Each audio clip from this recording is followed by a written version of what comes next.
ነው ሕፃኑን ሲጠራ ይሰማል። ስለዚህ ምን አለው? ይህን ሕፃን ባሕራም ብለህ የጠራኸው ለምንድን ነው አለው። እየሰማችሁኝ ነው? የሰው ደም እጁ ላይ ያለው ሰው ይቅበዘበዛል።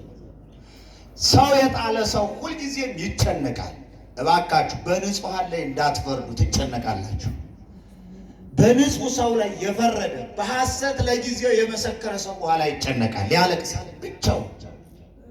ብቻውን ያለቅሳል።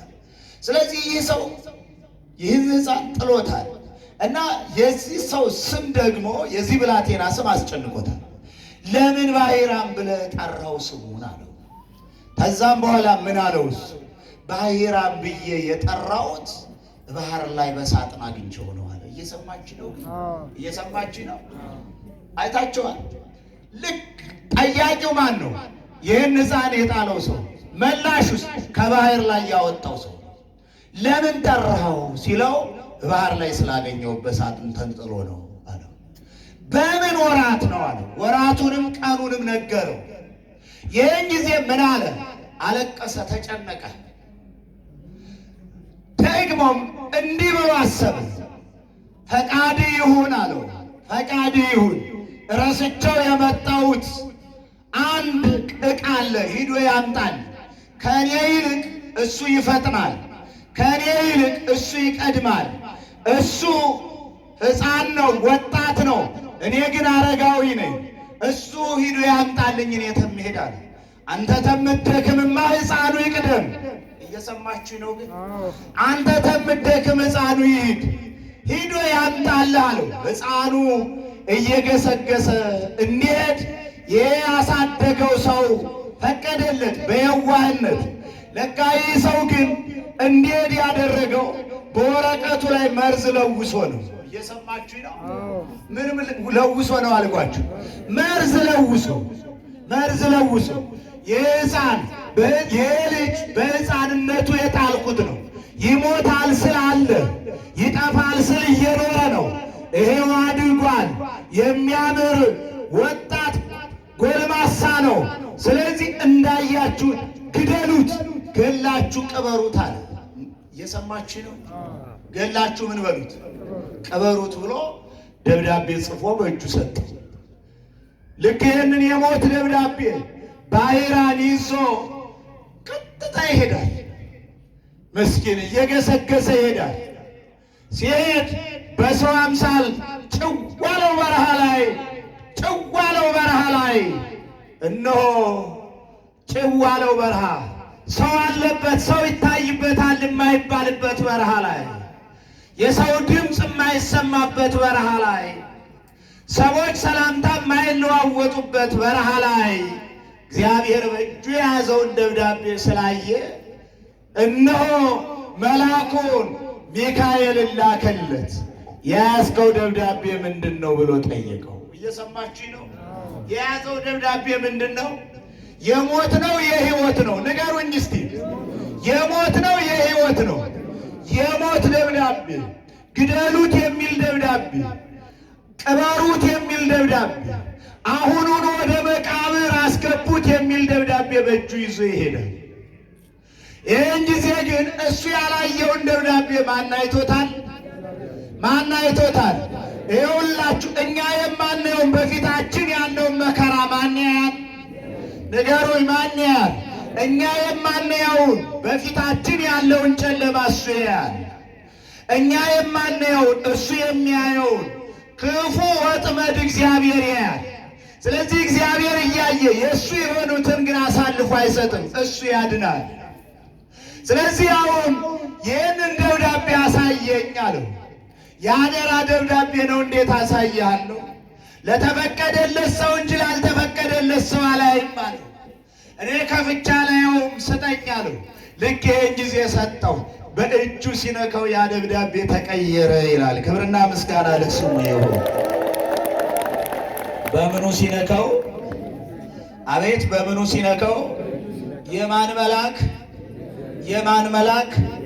የማን መልአክ? የእግዚአብሔር መልአክ ማን ነው? ማንም ብላችሁ ነው የመጣችሁ? አመስግኑት። ሚካኤልን ብላችሁ የመጣችሁ ታሪክ የተቀየረላችሁ። ልክ ይህን ጊዜ ደብዳቤ ተቀየረ። ዛሬስ የስንት እህቶችን ታሪክ የንቡዕ ሚካኤል ቀይሮታል። የ20 ዓመት ባለ ትዳሮች 20 ዓመት ሙሉ ልጅ አጡ። ፍታት በቅሎ ነው ያገባህ እየተባሉ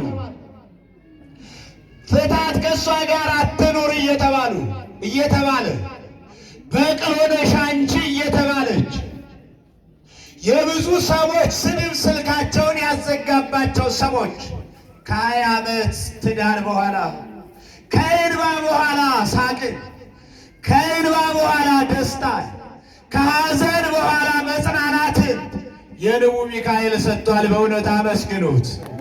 በእውነት ልብ ብላችሁ ያን ጊዜ የባሕራንን ታሪክ የቀየረ ዛሬም የብዙ እህቶቻችንን ታሪክ ቀይሯል። ደግሞም የብዙዎቻችሁን የዕዳ ደብዳቤ፣ የክስ ደብዳቤ ሚካኤል የቀየረላችሁ አመስግኑት። በእውነት የክስ ደብዳቤያችሁን የቀየረ፣ የሥራት ደብዳቤያችሁን የቀየረላችሁ፣ የሞት ደብዳቤያችሁን የቀየረላችሁ፣ ተንበርካችሁ ብቻችሁን አልቅሳችሁ የነገራችሁት አመስግኑት። አልቅሳችሁ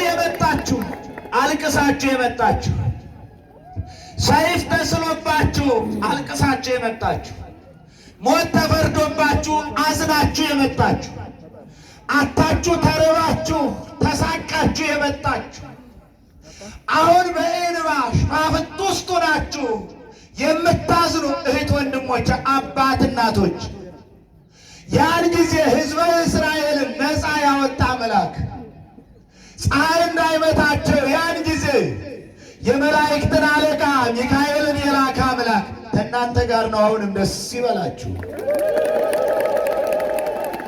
አይዟችሁ። እሱ ከእናንተ ጋር ከሆነ የለበሳችሁት ልብስ አያልቅም። እርሱ ከእናንተ ጋር ከሆነ የጋገራችሁት እንጀራ አያልቅም። እርሱ ከአንተ ጋር ከሆነ ያተረፍከው በኪስ ያስገባው ሀብትህ አያልቅም። እሱ ከአንተ ጋር ከሆነ በመንገድ በተመላለስክ ቁጥር እሱ ይመራሃል፣ እንቅፋትንም ጠርጎ ያሻግርሃል። ክብርና ምስጋና ለስሙ ይሁን። እሱ ከእናንተ ጋር ይሁን። የባሕራን አምላክ ከእናንተ ጋር ይሁን። የዳንኤል አምላክ ከእናንተ ጋር ይሁን። ደግሞም ከተጣላችሁበት የኃጢአት ትቢያ ለንስሐ ሕይወት ያብቃችሁ። ስለዚህ ይህን ጊዜ ያን ጊዜ ደብዳቤው ተቀየረ። ይህን ደብዳቤ ይዞ ወደ ተላከበት ሰፈር ገባ። ወደ ተላከበት ሰፈር ሲገባ እነሆ ይገደል የተባለው ያ ደብዳቤ ተቀይሮ አንዷን ልጅን አግብቶ ሀብት ንብረቴን ይውረስ፣ በሀብቴ በንብረቴ ላይ ሹሜዋለሁ የሚል ደብዳቤ ተቀይሯል። ይህንን ማን ቀየረ? ማን ቀየረ? ብዙዎች አላችሁ ተምራችሁ ስራ ያጣችሁ፣ ስራ ባገኘው ብላችሁ የምታለቅሱ፣ ስራ ባገኘው ብላችሁ የምታነቡ፣ ግን ስራ ያገኛችሁ፣ አሁን ግን የራቃችሁ፣ አታችሁ የቀረባችሁ፣ አግኝታችሁ የሸሻችሁ፣ የሰጠን እግዚአብሔር ከሆነ በጠዋት በማታ መቅረብ ያለብን ወደ እግዚአብሔር ነው። ወደ እግዚአብሔር ቀርበን በሕይወታችን ደስታና ሰላም አግኝተን እንድንኖር የእግዚአብሔር መልአክ ቅዱስ ሚካኤል ይርዳን። ስለዚህ ይህንን ደብዳቤ አዩ። የባለጸጋው ቃል ይፈጸም ተባለ። የባለጸጋው ቃል ይፈጸም። የባለጸጋው ቃል ተግባራዊ ይደረግ፣ ድግሱ ይደገስ፣ እንጀራው ይውቃ ይጋገር ተባለ። ዳሱ ይጣል ተባለ። ዳሱ ተጣለ። ጠላውም ሁሉም ለሰርግ የሚያስፈልገው ነገር ሁሉ ተዘጋጀ። ይህን ጊዜ ሁሉም ያሰፈር ሁሉ በደስታ ተዋጠ። የዚህ ባለጸጋ ሰርግ ከርቀት ይሸታል። አይታችኋል። የብዙ ሰዎች ሰርግ አደባባዩን ሲሞላ እናያለን። የብዙ ሰዎች ሰርግ መኪና ቆሞ ለምን ሲባል ከፊታችን ሙሽራ አለ እንደሚባል እንደዚህ በርቀት ብዙ ሰው እስኪሰማ ድረስ የዚህ ይሞታል ግደሉት የተባለው ሰው ደስታ ሰርግ ተዘጋጀ። ልክ ይህን ጊዜ ምንድን ነው እየተባለ ሲጠየቅ የባለጸጋው ልጅ አግብታ ይባላል። ከዛ ከሳምንት በኋላ የባለጸጋ ይሄ ብላቴና ሲዘገይ እየገሰገሰ ሲመጣ ከእርቀት መቼም አለ አይደለ ሰርግ የቆየበት አካባቢ ይለያል ከእርቀት አይደል። በጣም የሚገርመው ከእርቀት ሲል ምንድን ነው ሲባል ጭፈራው፣ ዘፈኑ፣ ምኑን ይሰማል። ምንድን ነው ሲባል ሲል ልጅህን እኮ የላከው ልጅ አግብቷት ነው አሉት። እየሰማችሁ ነው? ምን አሉት? ምን አሉት? ልጅህን የላከው ልጅ አግብቷታል። ለላከው ልጅ ልጅህን ድረውለታል። እሱ የላከው ልጅህን ያግባ ብሎ ነው ይገደል ብሎ ነው? ግን ሞትን ወደ ሕይወት የቀየረ ማን ይሆን? ምን ይከፈለዋል? እግዚአብሔር የምትከፍሉት አሁን ምንድን ነው? እልልታ ብናቀርብለት አንደበታችን የእሱ ስለሆነ ነው። አንደበታችን የእሱ ስለሆነ ነው። ለእሱ የምንከፍለው ምን አለ?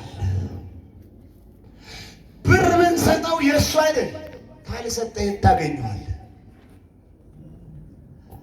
ስንቶች ነግደው ከስረዋል፣ ራሳቸውን አጥፍተዋል። አጥተው ራሳቸውን ያጠፏል።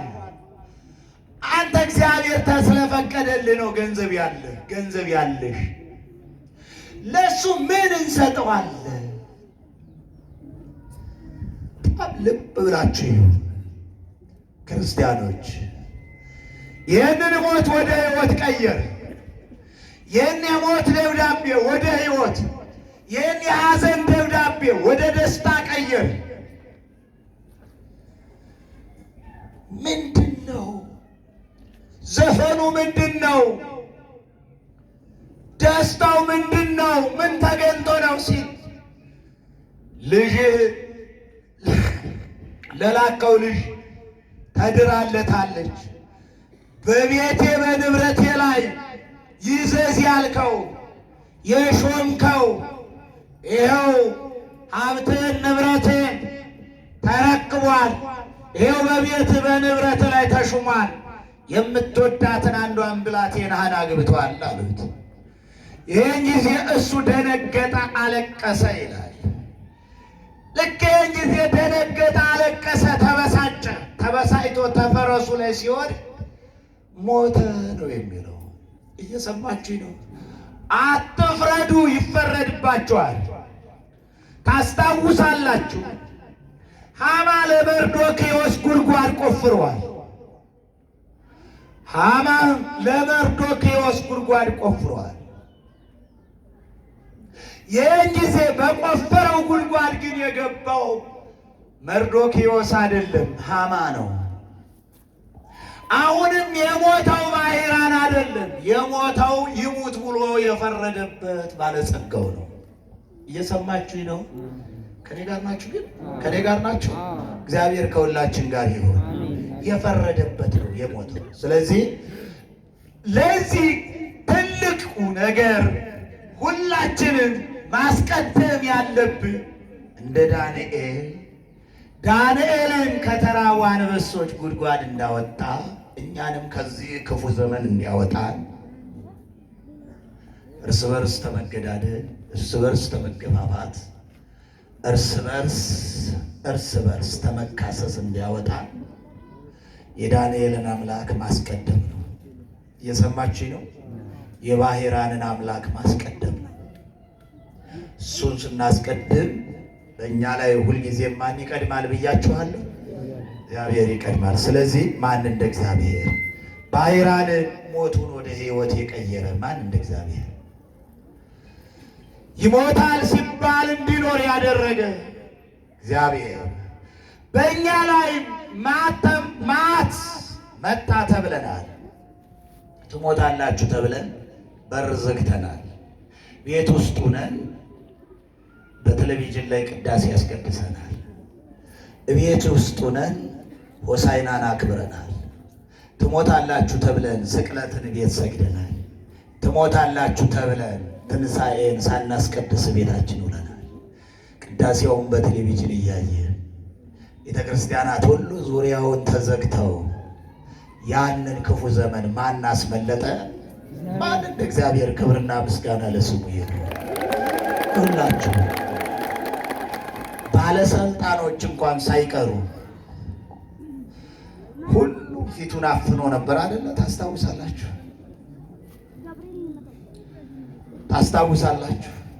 ሁሉን እናት ከልጇ ጋር እንዳትገናኝ፣ ልጅ እናቱን እንዳይቀብር የተደረገበት ዘመን አልነበር? ያን ታሪክ ማን ቀየረው? እና እኛን የሚጠብቀን ይህ እግዚአብሔር ነው። አላቸው አለን ያሉ ትልልቅ ባለሀብት ገንዘባቸውን እያወጡ በመስኮት ሲጥሉ አላያችሁ? በጣም ተራቀቅን ያሉ ምሁራን እንኳን ሳይቀሩ አንድ ኃይል አለ እሱ ያድናል አላሉ? ስለዚህ ጥበበኞች በጥበባቸው መዳን አይችሉም።